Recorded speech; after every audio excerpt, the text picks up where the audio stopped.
నమస్తే SR7 TV news కి స్వాగతం.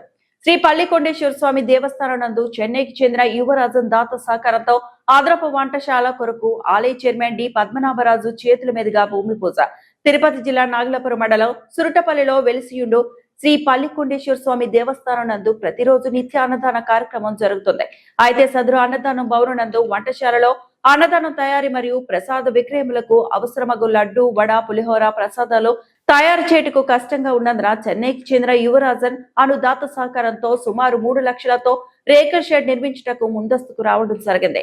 ఈ రోజు ఉదయం ఆలయ చైర్మన్ డి పద్మనాభరాజు చేతుల మీదుగా అన్నదానం పక్కనే వంటశాల రేకుల షెడ్ నిర్మాణం కొరకు ఆలయ కార్యనిర్వహణాధికారిని పి లతా సమక్షంలో వంటశాల కొరకు లగ్నం పూజ ఆలయ అర్చకులచే చేయించడం జరిగింది. ఈ కార్యక్రమం నందు పాలక మండలి సభ్యులు ఎస్ కృష్ణయ్య, ఆలయ ముఖ్య అర్చక కె కార్తికేషన్, అర్చకులు మరియు సిబ్బంది పాల్గొన్నారు.